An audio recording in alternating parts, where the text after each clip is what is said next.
Hello everyone, my name is Shubham. I'm an NISM certified equity advisor. In this video हम बात करेंगे कि अभी की जो करंट मार्केट सिचुएशन है, जैसे कि लास्ट एक आध महीने के अंदर जो है हर किसी के गेन्स कम हुए होंगे स्टॉक से एंड पोर्टफोलियो का वैल्यूएशन भी कम हुआ होगा। उसके बाद जो भी आपके गेन्स है वो कम हुए होंगे। अभी बजट भी आने वाला है, उसके बाद यूएस में जो है उनकी पॉलिसीज़ भी धीरे धीरे चेंज हो रही है। एफआईएस भी कंटिन्यू सेलिंग में है एंड इसी के बीच में सब यही सोच रहे हैं कि ये मार्केट क्या बेस्ट रहेगा इन्वेस्टिंग करने के लिए, कि ये और नीचे आएगा। एंड अगर आपके पास अमाउंट भी कम है तो किस तरीके से जो है अंडर 500 रुपीज़ आप किसी भी सेक्टर के अंदर इन्वेस्ट कर सकते हो, किसी भी इंडेक्स में इन्वेस्ट कर सकते हो, इवन तो गोल्ड एंड सिल्वर में भी इन्वेस्ट कैसे कर सकते हो, इसी के ऊपर ये वीडियो रहेगा। आपका भी पोर्टफोलियो अभी रेड में है एंड हर किसी का है, इवन दो मेरा भी है। हर किसी का पोर्टफोलियो रेड में, कंटिन्यू सेलिंग चल रही है, मार्केट भी नीचे आ रहा है। तो अगर आप भी सोच रहे हो कि क्या ये बेस्ट मार्केट रहेगा अभी इन्वेस्टिंग करने के लिए, इसी के ऊपर ये वीडियो रहेगा। कैसे हम जो एक स्मार्ट तरीके से जो है एक ओवरऑल सेक्टर बाय कर सकते हैं, उसके ऊपर ये वीडियो रहेगा। ट्राई करेंगे जितना शॉर्ट में कवर हो सकता है उतना शॉर्ट में हम कवर करेंगे। Coming back to the topic, इस वीडियो में हमें क्या सीखने को मिलेगा। फर्स्ट, कि ईटीएफ्स के थ्रू हम किस तरीके से इन्वेस्ट कर सकते हैं, which is exchange traded fund, ये सीखेंगे। दूसरी चीज़, कौन से सेक्टर अभी आपके रडार पे होने चाहिए इन्वेस्टिंग करने के लिए। तीसरी चीज़, ब्रोकर के एप्लीकेशन पे किस तरीके से इसे बाय सेल करना है एंड क्या उसका सिंबल होता है वो भी मैं आपके साथ शेयर करूंगा। उसके बाद एट द लास्ट मैं आपको ये भी बताऊंगा कि अगर आपको गोल्ड सिल्वर में करना है तो उसका भी सिंबल क्या होता है। ओके, फर्स्ट ऑफ ऑल देखिए, ईटीएफ्स क्या होता है मैं आपको शॉर्ट में कवर कर देता हूँ। ETFs means exchange traded fund, जैसे म्यूचुअल फंड होता है, आपने सुना होगा। बट म्यूचुअल फंड जो है ना एक्सचेंज पे ट्रेड नहीं होता, आप उसे एक्सचेंज पे तुरंत बाय सेल नहीं कर सकते हो। ये जो ईटीएफ्स होते हैं ना, एक्सचेंज ट्रेडेड फंड, ये क्या होता है, जो फंड हाउस होते हैं ना उन्हीं का ये फंड होता है। बट आप ये एक्सचेंज पे जैसे स्टॉक हम ट्रेड करते हैं, लाइक हम बाय सेल करते हैं स्टॉक्स को, हम उसे पोर्टफोलियो में रखते हैं, रोज हम देखते हैं, सेम लाइक दैट एक ऐसा फंड होता है जो एक्सचेंज पे ट्रेड हो सकता है। एंड हर किसी का, जैसे निपॉन इंडिया का खुद का एक म्यूचुअल फंड है, एचडीएफसी का है, एक्सिस का, हर किसी का जो है उनका एक फंड हाउस है। तो वो फंड जो एक्सचेंज पे ट्रेड हो सकता है उसे कहते हैं एक्सचेंज ट्रेडेड फंड। तो अलग अलग कंपनीज होती है, वो अपना अलग अलग जो है ईटीएफ्स लॉन्च करते हैं एंड उसके थ्रू हम जो है मार्केट में इन्वेस्ट कर सकते हैं। ओके, आई थिंक आपको अभी ये क्लियर हो चुका होगा कि एक्सचेंज ट्रेडेड फंड होता क्या है। उसके अंदर आप कहाँ इन्वेस्ट कर सकते हो, अगर आपको लगता है कि कोई सेक्टर स्पेसिफिक अपॉर्चुनिटी अच्छी है, मुझे लगता है कि अभी आईटी आने वाले टाइम के अंदर जो 4-5 साल में अच्छा खासा बूम करेगा, मैं ओवरऑल आईटी सेक्टर में भी इन्वेस्ट कर सकता हूँ। मुझे लगता है कि अभी वॉर की सिचुएशन चल रही है, हर एक कंट्री अपना जो रिजर्व बढ़ा रही है गोल्ड में, तो गोल्ड की प्राइस आने वाले टाइम पे बढ़ सकती है, तो मैं गोल्ड में भी इन्वेस्ट कर सकता हूँ। मुझे लगता है कि काफ़ी दिन हो चुके हैं सिल्वर बढ़ा नहीं है एंड एनालिसिस कहता है कि सिल्वर बढ़ सकता है, I can invest in silver as well. तो हर किसी का अपने फंड हाउस का अलग अलग एक सेक्टर का ईटीएफ होता है, एक इंडेक्स का ईटीएफ होता है एंड जो भी बाकी आपके जो सॉफ्ट मेटल्स होते हैं लाइक सिल्वर गोल्ड हो गया, इसके भी ईटीएफ्स होते हैं। ओके, आई होप सो आपको अभी ये कंसेप्ट क्लियर होगी कि इंडेक्स का ईटीएफ या फिर स्टॉक्स का ईटीएफ किस तरीके से सेक्टोरल ईटीएफ हमें बाय करना है। इसके बेनिफिट्स भी वही है कि अमाउंट काफ़ी कम लगता है, छोटे से अमाउंट में आप इन्वेस्ट कर सकते हो, पहली चीज़। दूसरी चीज़, ये ईजी होता है, जैसे हम स्टॉक को बाय सेल करेंगे उसी तरीके से आपको जो है ना बाय सेल करना है। ओके, अभी देखिए, मैं आपको शॉर्टली सबसे पहले ना एक बात बता देता हूँ कि अभी मार्केट गिर चुका है, तो मैं अभी आपको ये बता देता हूँ कि कौन से सेक्टर गिर चुके एंड कहाँ कहाँ एक अपॉर्चुनिटी बनती है। उसके बाद मैं आपको एप्लीकेशन पे डेमो दिखा देता हूँ। एज ऑफ नाउ यहाँ पे मेरे सामने जो है ना निफ्टी 50 का ये चार्ट लगा हुआ है। तो यहाँ पे मैं अगर आपको शो करूँ ना, तो लगभग जो है ना निफ्टी अभी ना 12% से ज़्यादा करेक्ट हो चुकी है एंड आने वाले टाइम में ये माइट भी हो सकता है कि अगर बजट अच्छा आता है तो ये थोड़ा रिट्रेस होकर ऊपर जाए। अगर इनकेस नहीं आता है बजट एंड लोगों को अच्छा नहीं लगता है तो मार्केट और नीचे आ सकता है एंड एफआईएस की भी कंटिन्यू सेलिंग चल रही है। आप निफ्टी 50 को भी, अगर आपको लगता है कि मुझे निफ्टी 50 में इन्वेस्ट करना है, तो आप जो है अभी इसकी प्राइस इंडेक्स चल रहा है 23,225 अप्रोक्स। तो आप ये तो बाय नहीं कर सकते, आपको फ्यूचर लेना पड़ेगा और फ्यूचर में फिर रोल ओवर करना पड़ेगा आपको। ओके, आप इसमें भी इन्वेस्ट कर सकते हो निफ्टी 50 में। तो आपको जो ओवरऑल 50 स्टॉक्स की जो बास्केट होती है उसका आपको यूनिट मिल जाता है। तो जैसे जैसे निफ्टी 50 परफॉर्म करेगा उस हिसाब से आपके परसेंटेज जो है ना निफ्टी 50 के बीच में परफॉर्म करेंगे। फॉर एग्जाम्पल निफ्टी 50 अगर परसेंटेज वाइज अगर 2% बढ़ेगा तो आपका जो ऑन एन एवरेज 1.5 से 2% आपका 20 भी बढ़ जाएगा। ओके, 20 यानी ईटीएफ बढ़ जाएगा अगर आप निफ्टी 50 का ईटीएफ लेते हो। तो ये फर्स्ट हुआ। उसके बाद देखिए यहाँ पे निफ्टी नेक्स्ट 50 का इंडेक्स है, ये भी काफ़ी अच्छा हेवीली करेक्ट हो चुका है, मोर देन 20%। अब जिनको मालूम नहीं उनके लिए मैं बता देता हूँ कि निफ्टी नेक्स्ट 50, जिसे हम जूनियर 50 भी कहते हैं, ये क्या होता है, जो निफ्टी 100 के जो टॉप 100 कंपनीज होते हैं, तो निफ्टी 50 में तो जो टॉप 50 कंपनीज वो होते हैं, बट जो 51 से लेके जो 100 तक कंपनीज होते हैं ना, उन्हें हम निफ्टी नेक्स्ट 50 कहते हैं। ओके, सो जैसे निफ्टी 50 के अंदर टाटा मोटर हो गया, महिंद्रा होगा, ये सारी अगर कंपनीज आती है, तो उसके बाद जो एवरेज वाइज उनकी छोटी छोटी कंपनीज होती है वो निफ्टी नेक्स्ट 50 के अंदर आती है, एज कम्पेयर टू उनका मार्केट कैप और वो सारी चीज़ें होती है। सो निफ्टी 100 में से 51 से लेकर 100 तक जो कंपनीज होती है उसका इंडेक्स भी काफ़ी अच्छा गिर चुका है, तो ये भी हम बाय कर सकते हैं। अब ये 20% करेक्ट हो चुका है, 20 मिनट अच्छी चीप पे जो है हमें मिल रहा है, करेक्ट। अब उसके बाद अब मैं आपको दिखाता हूँ प्राइवेट बैंक सीरीज। अब ये प्राइवेट बैंक तो सबसे मतलब मुझे लगता है कि आने वाले टाइम में ये बेस्ट रहेगा, क्योंकि कोविड के बाद जितना सेक्टर ने रैली दी है, इस सेक्टर ने उतना स्टॉक स्पेसिफिक अपॉर्चुनिटी दी नहीं है, उतना पैसा बना नहीं है। तो ये भी मैं अगर आपको टॉप से शो करूँ तो बैंक निफ्टी 13% गिर चुका है। तो अगर आप बैंक निफ्टी के ईटीएफ्स बाय करते हो तो जैसे जैसे आने वाले टाइम में जो भी ओवरऑल बैंक्स होते हैं, इसमें कुछ पीएसयू बैंक्स होती है, लाइक एसबीआई भी इसके अंदर निफ्टी बैंक के अंदर इंक्लूड होती है, जो आप 20 बाय करते हो। उसके बाद जो भी प्राइवेट बैंक के लाइक येस बैंक हो गया, ये सारी चीज़ें आपको, जो एचडीएफसी बैंक होगी, ये इसके अंदर आपको जो है ना मिल सकती है। ओके, सो निफ्टी बैंक 20 के अंदर जो है ना आपको ये चीज़ें मिलेगी। उसके बाद अब ये तो हो गया इंडेक्स का, किसका हो गया ये इंडेक्स का। अभी मैं आपको दिखाता हूँ सेक्टोरियल। जैसे फॉर एग्जांपल आपकी स्टडी कहती है कि नहीं आने वाले टाइम के अंदर जो है ना एफएमसीजी का सेक्टर अच्छा ग्रो हो सकता है, किसी को लगता नहीं आईटी का सेक्टर ग्रो होगा, किसी को लगता नहीं ऑटो काफ़ी गिर चुका है तो ऑटो भी हो सकता है।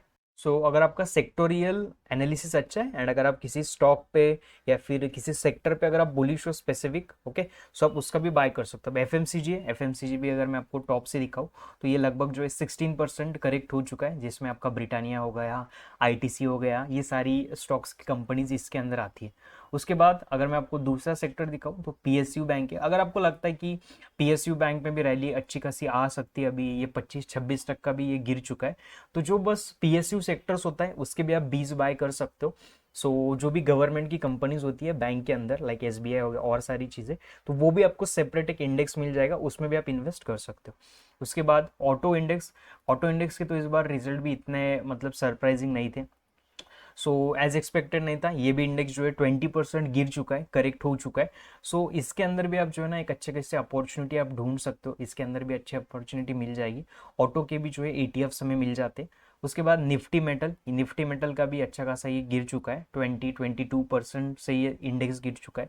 उसके बाद सेक्टोरियल बात करें तो आईटी, देखिए IT and pharma I will say कि ये उतना गिरे नहीं जितना मार्केट गिरा है, इसकी डिमांड अभी भी स्ट्रांग है।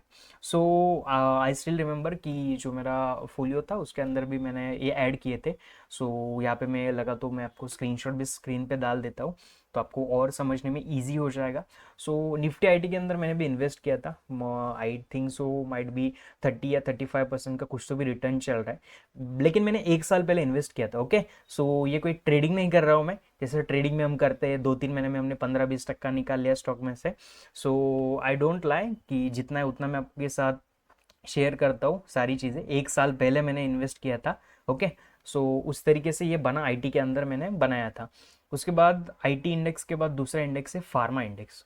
तो ये दोनों काफ़ी ना स्ट्रॉन्ग इंडेक्स है, तो अगर आपका, मुझे तो स्पेशली लगता है कि ये थोड़ा भी करेक्ट होता है ना तो एवरेज करने के लिए अच्छा इंडेक्स है ये। निफ्टी आईटी का भी लगता है एंड फार्मा का भी लगता है। सो ये दो इंडेक्स जो है ना आप रडार पे रख सकते हो। ओके, मुझे तो ये लगता है क्योंकि इसकी डिमांड आने वाले टाइम में धीरे धीरे जैसे जैसे कंट्री ग्रो होगी, जैसे जैसे पॉपुलेशन ग्रो होगा, इसकी डिमांड आने वाले टाइम पे स्लोली एंड ग्रेजुअली बढ़ने वाली है। सो ये हो गया सेक्टोरियल इंडेक्स। अभी देखिए आपने क्या किया, फर्स्ट ऑफ ऑल आपको जो इंडेक्स लगता है आपने उसके अंदर किया, जैसे निफ्टी हो गया, बैंक निफ्टी, निफ्टी जूनियर, उसके अंदर। दूसरा होता है सेक्टोरियल, आपका स्पेसिफिक किसी सेक्टर पे आप बुलिश बियरिश हो तो आप उस पर भी जो है ना एडजस्टमेंट कर सकते हो। अब तीसरा होता है जो आप कमोडिटी में ट्रेड करते हो, लाइक आप सिल्वर भी ट्रेड करते हो, गोल्ड भी ट्रेड करते हो, तो गोल्ड 20 एंड सिल्वर 20 भी होता है, उसके अंदर आप जो है ट्रेड कर सकते हो। अब ये रियलिटी का एक इंडेक्स है।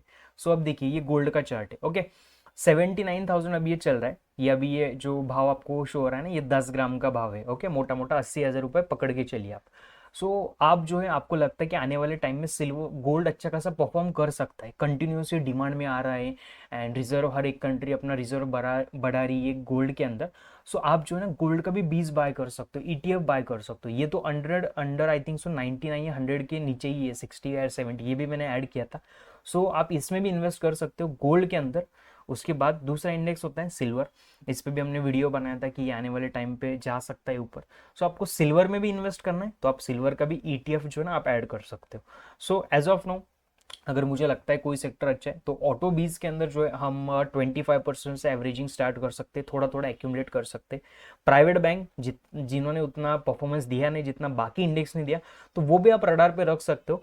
एंड एक पी और एक आपका जो आईटी का इंडेक्स हुआ वो एक, एंड जो आपका फार्मा का इंडेक्स है, इसमें आप जो है रडार पे रख सकते हो as of now. Okay, I think अभी आपको ये चीज़ें क्लियर हुई होगी कि किस तरीके से आपको एनालिसिस भी करना है। एंड देखिए, एक बार में ही आप पूरा इन्वेस्ट मत कीजिए ना, मैं आपको इन्वेस्ट करने की ये कोई बाय सेल रिकमेंडेशन है, बस मैं आपके साथ एनालिसिस शेयर कर रहा हूँ। अगर आप करना चाहते हो तो पहले 25% 35% करिए, उसके बाद और मार्केट नीचे आता है तो और आपका जो है 25-35%, और फिर थोड़ा अमाउंट रखिए, जब ये ऊपर जाएगा तो रिमेनिंग अमाउंट आप छोड़ दीजिए। तो ऐसा अप्रोच अगर आप रखते हो तो स्लो एंड स्टेडीली जो है आप इन्वेस्ट कर सकते हो अच्छी तरीके से, आपके पास कम अमाउंट है तो भी। आपके एनालिसिस कीजिए। अभी मैं आपको लेके चलता हूँ ब्रोकर के एप्लीकेशन पे, किस तरीके से आपको सर्च करना है, क्या सिंबल इसका रहता है, एंड किस तरीके से आपको ये बाय करना है। ओके, एज आई सेड कि किस तरीके से करना है ये भी मैं आपको शो करता हूँ। अभी ये मेरा जो है धन का लॉगिन है। आप आपका जो भी ब्रोकर यूज़ करते हो, मोस्टली मैंने जितना देखा है, कोई काइट यूज़ करता है, कोई एंजल यूज़ करता है, तो उसमें भी आप ये टाइप कर सकते हो। देखिए यहाँ पे अब मैं होम पेज पे हूँ, यहाँ पे मुझे ये शो कर रहा है कि ETFs, okay, exchange traded fund. यहाँ पे अगर मैं क्लिक करता हूँ तो यहाँ पे मुझे आया है कि निफ्टी 50 में आप इन्वेस्ट कर सकते हो, निफ्टी बैंक में, सेंसेक्स में और ग्लोबल में। तो यहाँ पे आपको ETFs मिल जाएगा। अगर आप थीमेटिक में करना चाहते हो तो थीमेटिक इंडेक्स मिल जाएगा। अगर आप सेक्टोरियल में करना चाहते हो तो यहाँ पे आपको जो है ना सेक्टोरियल, लाइक देखिए यहाँ पे मैंने आपको बोला था कि हर एक कंपनी का अपना एक जो होता है ना फंड होता है जो एक्सचेंज पे ट्रेड होता है। अब यहाँ पे ये निपॉन इंडिया का है, टॉप पे अगर मैं आपको शो करूँ तो ये कोटक का है, ये ICICI का है। जो भी इंडेक्स में आप इन्वेस्ट करना चाहते हो ये आपको यहाँ पे मिल जाएगा। अगर आप थीमेटिक में भी जाते हो तो आपके थीमेटिक जो भी रहेगा ये आपको थीम वाइज यहाँ पे मिल जाएगा। जैसे अगर आप कंज्यूमेबल में अगर इंटरेस्टेड हो तो ये आपको यहाँ पे मिल जाएगा। उसके बाद और डिजिटल का कुछ करना है ये भी मिल जाएगा। लेकिन सबसे मोस्ट जितना मैंने देखा है, मैं आपको कहना चाहूँगा कि मैंने सबसे ज़्यादा जो लिक्विडिटी दिखी है ना वो निपॉन इंडिया के फंड में मुझे दिखाई दी है।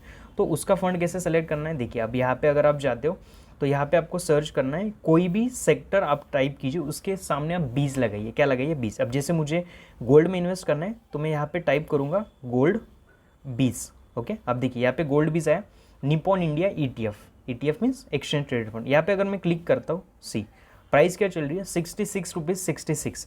तो मैं 67 रुपीज़ में अप्रॉक्स जो है मैं गोल्ड में इन्वेस्ट कर सकता हूँ। यहाँ पे अगर आप मैं बाय कर देता हूँ तो यहाँ पे जो है विंडो यहाँ पे ओपन हो जाएगी, और यहाँ पे जो है मैं अगर क्वांटिटी बढ़ा देता हूँ तो यहाँ पे लिमिट आ जाएगा, आप कितना बाय करना चाहते हो ये आपको सारी चीज़ें यहाँ पे मिल जाएगी। ओके, जैसे जैसे आप जितने आपको क्वांटिटी चाहिए आप वहाँ पे कर सकते हो इन्वेस्टिंग में, और इस तरीके से आप जो है इसे बाय कर सकते हो। ये हुआ अभी ETFs का। सेम जैसे स्टॉक है उतना ही है, बाकी कुछ नहीं उसके अंदर। अब जैसे मुझे लगता है कि आने वाले टाइम में जो है ना IT का सेक्टर करे, तो यहाँ पे मैं IT 20 अगर मैं डालता हूँ, IT सेक्टर उसके सामने 20, अगर मैं अगेन बाय करता हूँ तो 45 रुपीज़ में मुझे जो है IT में इन्वेस्ट करने को मिलेगा। जैसे जैसे IT परफॉर्म करेगा वैसे वैसे मैंने जो है ETF परफॉर्म करेगा।